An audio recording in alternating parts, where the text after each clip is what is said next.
I would think that the current administration would be pretty wary about bringing inflation back into our economy, knowing the reaction of American citizens to that. Yeah, yeah, it's just too early to tell. We've had examples, and they, for the most part, have not gone well. Yeah. So now we just sort of sit and wait. I mean, I've done several stories on tariffs over the last couple of weeks, and almost to a story, have had to sort of pull back and say, okay, well, actually, this has been put off. So we just don't know yet.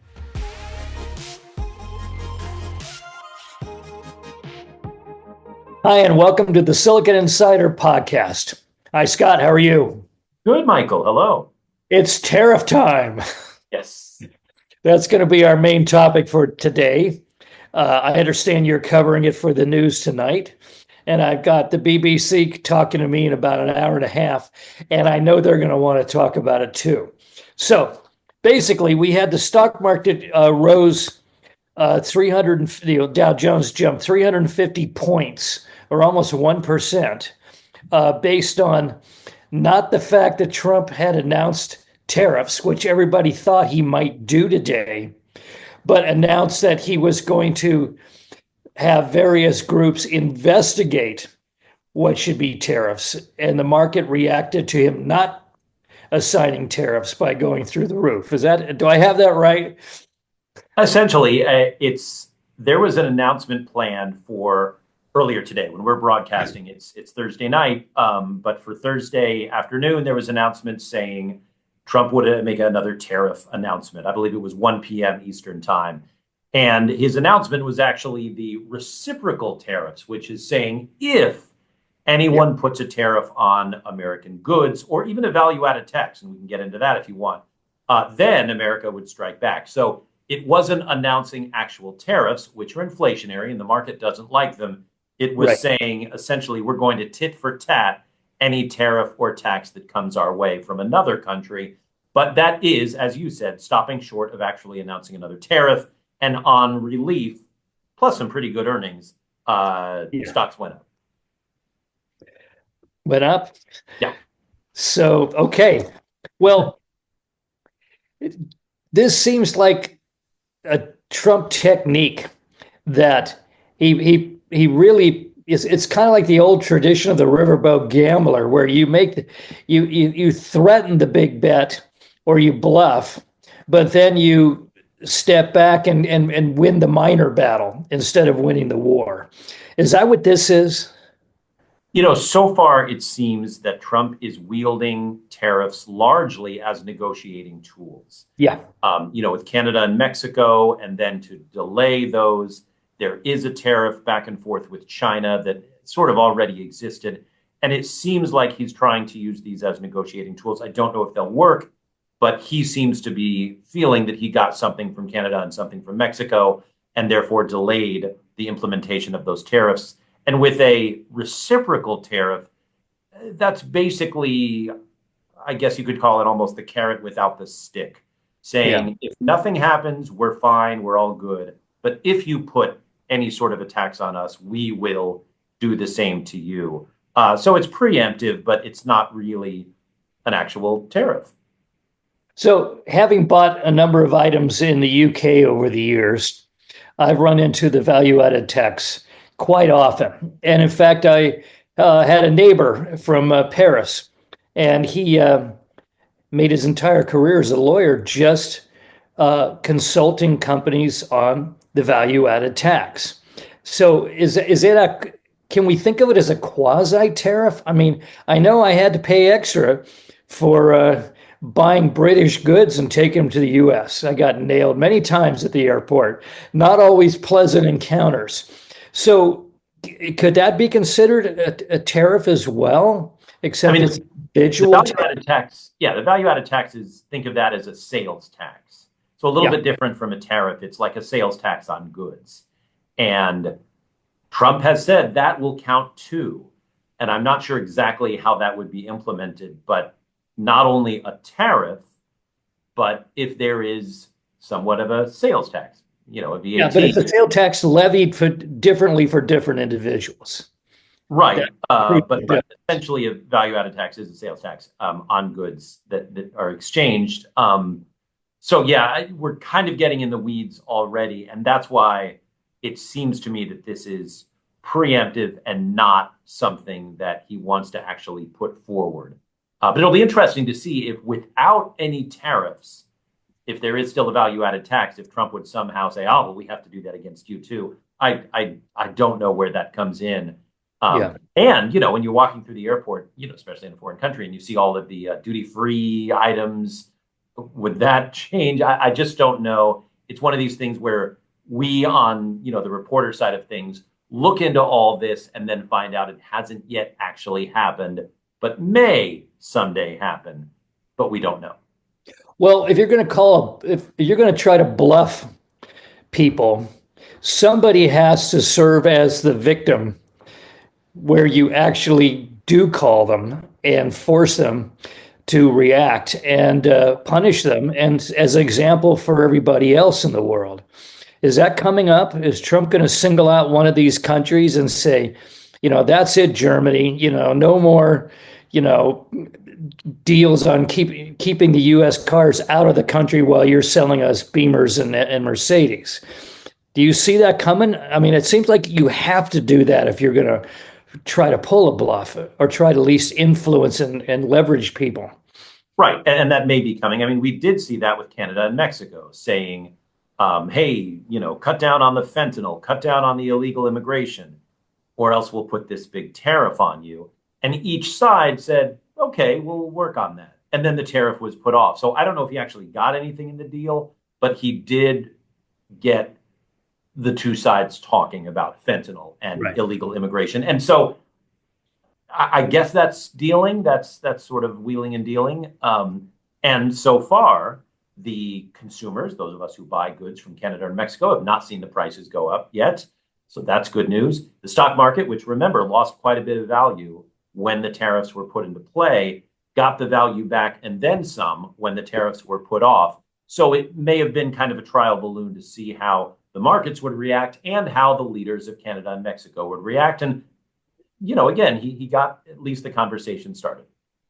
Now, I'm curious about the both sides of the argument. That one side says, well, tariffs actually work. The United States really got on its feet financially because, the Washington administration and Alexander Hamilton, as Secretary of Treasury, installed tariffs on a lot of American goods and also on goods coming into the country. And that's how we financed the founding of the Republic.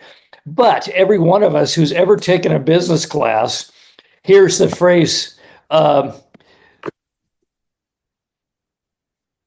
Smoot-Hawley from 1927, I think it was. And we shudder because it's like those congressional idiots passed this law reinstalling massive tariffs, and we threw the entire world into a depression, and that led to World War II. And yet, in the last few weeks, I've heard, well, that actually didn't quite happen. The Fed was trying to cool down the economy in early 29, and it had too much of an effect, and it threw us into a depression. I don't know what to think. I'm not sure what the track record is, a real track record, honest one, on tariffs. Do they work? I mean, most economists will tell you that tariffs are inflationary.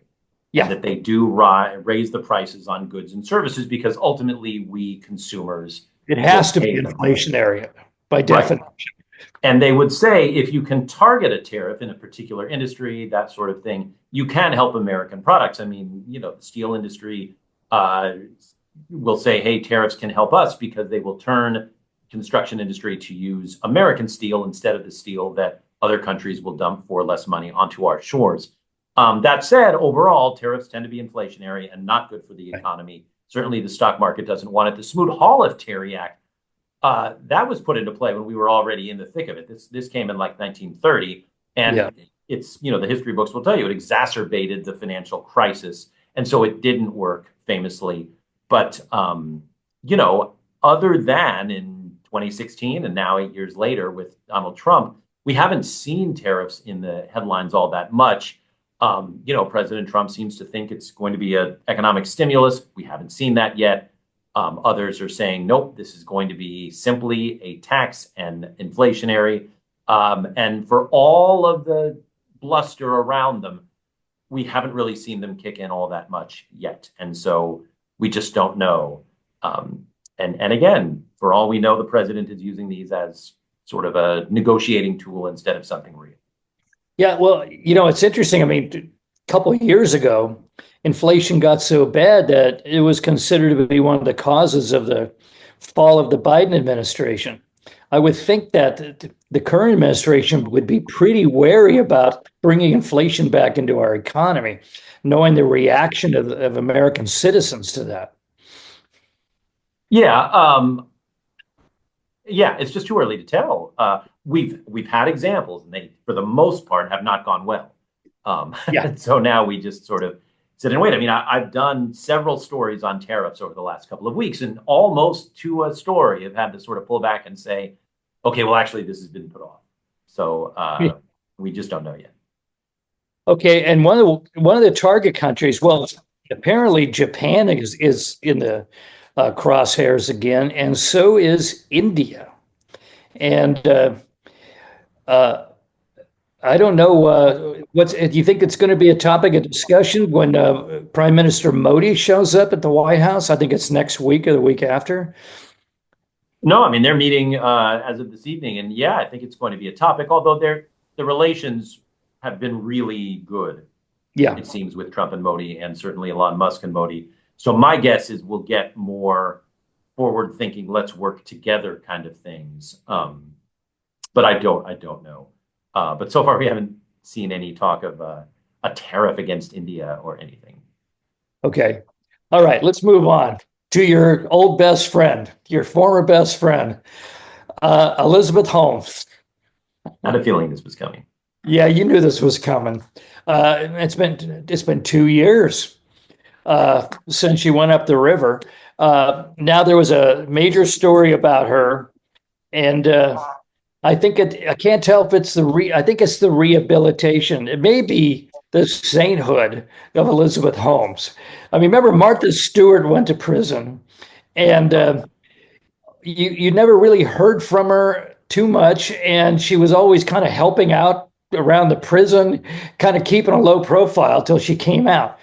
Holmes has come all the way out, and she talked about that life behind bars has been hell and torture, and breaking her silence since the first time, since she was convicted of fraud. And they have a picture of her with glasses and her hair pulled back and a pair of jeans like a suburban housewife. It doesn't look like that's really a hell and torture type of facility, correctional facility, but it makes a good story. Why now? Why is she doing it? And are you buying it? I mean, I can't help thinking that our short attention span, our short memories, especially here in Silicon Valley, that now we're just thinking, oh, her 2 kids, and she talks about them making little hearts with their fingers and all this kind of stuff. And I keep thinking, there were victims. You covered the victims. You talked to the victims. Where are they in this story?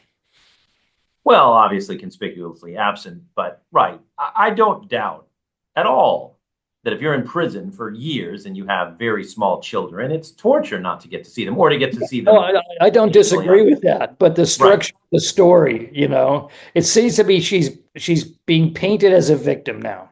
Right. And this was something that came out in the New York Times just before she went to prison as well. Call me Liz and all that. And now the same sort of thing, saying, I want to rehabilitate my image. She's still not, by the way, confessing guilt. She's still saying she's innocent. And which is, again, for those of us who heard her knowingly lie to investors about the Theranos products, is anything but innocent. And that's literally why she went to prison. And, Yes, but she's taking a lot of time questioning belief and hoping the truth will prevail. I am walking by faith and ultimately the truth. It's been hell and torture to be here. I I mean, you were there. You looked into her eyes every day for 300 and God knows how many days. Do Right. you believe any of this? I mean, again, I believe that it's hard to be in prison when your, Children. partner and children are very young. I mean, I was lucky. I got to see my children when they were young every day and every night, and that Yep. was Me part of too. life that I would never trade anything for. And that's wonderful. And to have been separated from them would have been a torture, absolutely.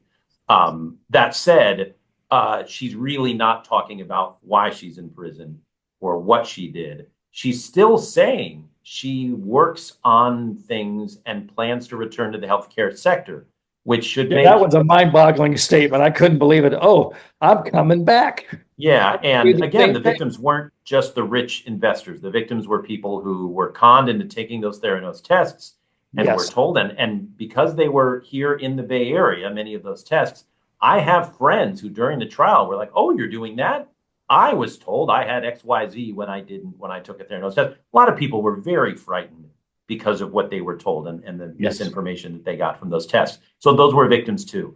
And we met some of them, during the trial as well. And so they should be shuddering to know that Elizabeth Holmes wants back into the healthcare sector. I don't predict that that happens. It will be interesting, as it always is, to see if investors somehow have faith in someone who, Yeah, I want to see if she might have some good ideas, but I want to see her get funding. I really want to know who's going to give her money after all this. right, because But another part of the story, she can save her pennies though.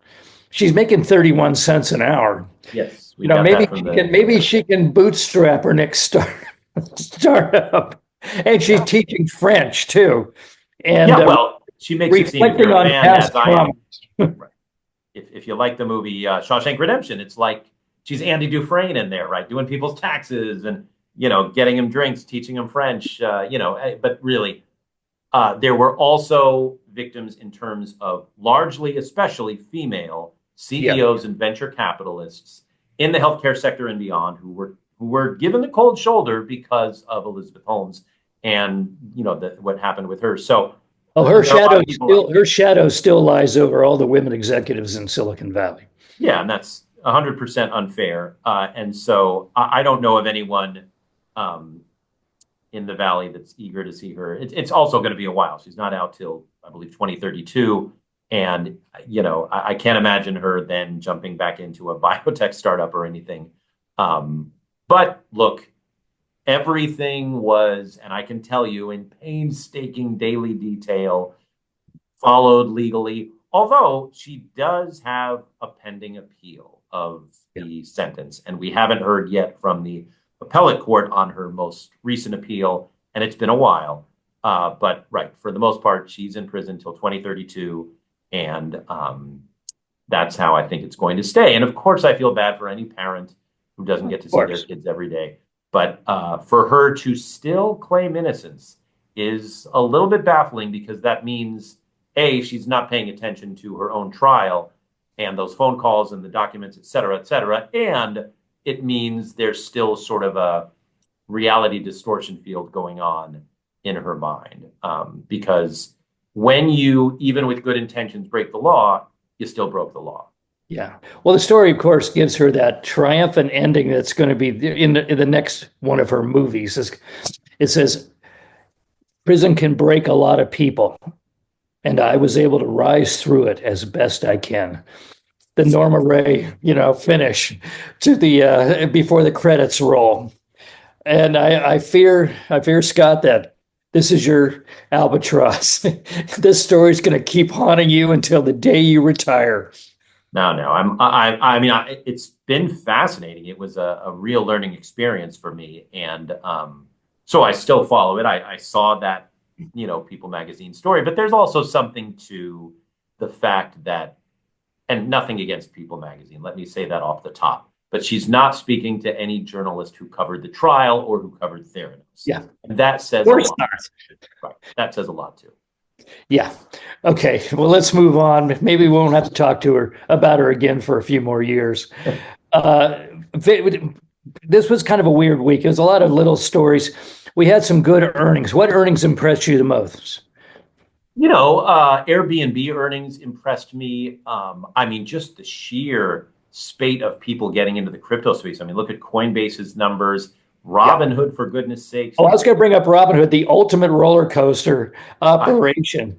and What? it's not that I'm saying, wow, these businesses are just cranking in terms of business, but boy, they're getting attention and just the activity they're seeing because of the appetite for crypto. And again, stocks move not on what you did over the last 3 months largely, but what investors think you will do in the future. And so you are seeing some numbers come out of some of these companies where the confidence that investors have in what they're going to do is off the charts. And that means a lot if you've been into some of these companies when they were small potatoes and now they're soaring. um, Oh, yeah. Robinhood stock went up 15.3% in a pre-market session after the company reported fourth quarter 2024 results. Uh, Specifically, cryptocurrency trading revenues soared by 700% year on year, while equities and options increased by 144 and 83%. I mean, this is spectacular numbers. And yet, it's also been noted, Robinhood's value has gone up and down like 53 times in the last 12 months. right, roller coaster is a good That's way the to say it. definition. That's your definition of froth. I mean, if you look up froth in Webster's, there's a picture of the Robinhood logo. Right. I mean, you could say the same about Coinbase. It's really doing gangbuster numbers now because of the appetite for crypto and the thought, I guess, that these are the legitimate places to play crypto. In other words, if I'm nervous about getting into Bitcoin itself, Coinbase is perhaps a safer play, or goodness, even Robinhood. But just again, the appetite for this stuff is off the charts, and that happens because not only has Donald Trump talked about these things, he's appointing people to them. He's talking about, for goodness sakes, a sovereign wealth fund. I mean, all of these things based around crypto and the future of it, and that's what people are betting on, is that this has a future, that I don't know if it's a more stable future, but a more lucrative future. I mean, there seems to be this feeling that, yeah, crypto is going to get legitimized now, but it hasn't happened. So it's sort of like people at the starting line edging forward, trying to get the lead on everybody else. But there's no real evidence behind these expectations, just some words in press releases and speeches. And, the president of the United States is not known for the precise accuracy of statements he makes in his speeches. Well, right. But also, I would say, damaging the crypto case is just greed itself. You could say, I wouldn't use the word stable to talk about Bitcoin, but it has steadily risen and held its value through thick and thin. In fact, even raised its value. Granted, it's speculative, but for every Bitcoin that has rewarded your patience as an investor, there are 100 meme coins that have just all but stolen money from people. That's simply greed. That has nothing to do with value. And that's damaging the overall crypto reputation. And so you have sort of these two worlds and two sides of it. I would just tell people, you desperately have to stay away from this underworld of meme coins because they just take your money. Whereas Bitcoin, obviously, it's super risky Yeah. and speculative, but it has steadily gained in value. Yeah, but you have that, and you have this floating crap game, and people Yeah, yes. people try to get into the crap game thinking they can get a quick hit, and they get killed. Right. That's just greed. And right. That's not any way to build an investment portfolio. Yeah. Okay. Before we run out of time, Apple looks like they've chosen Alibaba for the Chinese AI on their phones. Though apparently there's a rumor that they're still leaving. Uh, who are they leaving behind? They Well, may OpenAI they is may go with AI. I mean, they may go with Baidu as opposed to Alibaba. But it looks like right now the betting is on Alibaba. Um, is that a good thing to do? I mean, I think if you're Apple, it doesn't matter as much. There's going to be this big push for AI in the AI generating companies. Right. And Apple is clearly playing it coy, and I would say playing it smart, saying, oh, we're going to brand it Apple Intelligence, but we're going to go with, OpenAI and check with some of these other companies, Chinese companies. But they are the delivery service. And again, if AI ever becomes something that we open our phones 20 times a day to check, it's going to be because of these smartphones. And, and Apple is obviously a huge maker of those. So it doesn't have to worry about DeepSeek. It doesn't have to worry about NVIDIA chips versus Broadcom versus AMD. You know what I mean? It's the delivery service because it has the hardware that's in everybody's pocket. And to me, the best strategy would be to stay above the fray and be the belle of the ball that everybody wants to be part of. And so it can sort of experiment with whatever Apple Intelligence is and all these different companies that want to be part of that. Yeah, but with so many American and European companies fleeing China, Apple seems to still be kind of hoping they can make China work. And I mean, what CEO of a Silicon Valley company has spent more time in China than Tim Cook? Right. And I wonder how videos of him visiting, leaders of the CCP and going into factories and all that. He seems to have a second home there. Is this influencing that decision? Would he be wiser not to choose a Chinese-based company for this? Oh, I don't know. I think he really wants to show the Chinese consumer that he is their friend and that they should be buying iPhones. There's a lot of competition from Chinese phone companies, just like Chinese car companies, just like Chinese steel and aluminum companies, just like Chinese AI companies. And we've got this back and forth, almost a Cold War going with China when it comes to business. And that could harm Apple if those doors close. So I think he's doing what he feels is right, which is to try to keep the doors as open as possible. Yeah, well, I can understand his reasoning, but he's got to know he's taking a risk in the long term. China is kind of becoming the sick man of the industrialized world. It's a superpower, and those consumers buy a lot of stuff. Question. Okay, finally, OpenAI will ship its GPT-5 in a matter of months. And it's going to streamline all of its AI models because it's kind of confusing right now, what does what and its capabilities into more unified products, said Sam Altman. We want to do a better job of sharing our intended roadmap and a much better job simplifying our offerings. I guess GPT 4.5 is going to be the last of what he called last non-chain of thought model. And they're going to integrate reasoning now into the GTP5. So I know more and more Valley leaders I know are really using AI for everything. I mean, I've been in meetings where someone will just pick up his phone and ask the phone a question and get this long, sophisticated answer. And it's become a supplement to their decision-making and meeting process. It's very interesting to watch.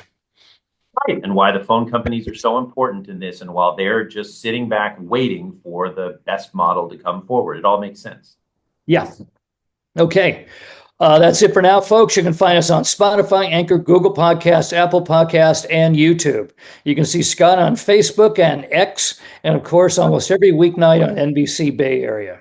And you can hear me regularly on the BBC World Radio show Business Matters. In fact, tonight. We'll see you next week. Bye-bye.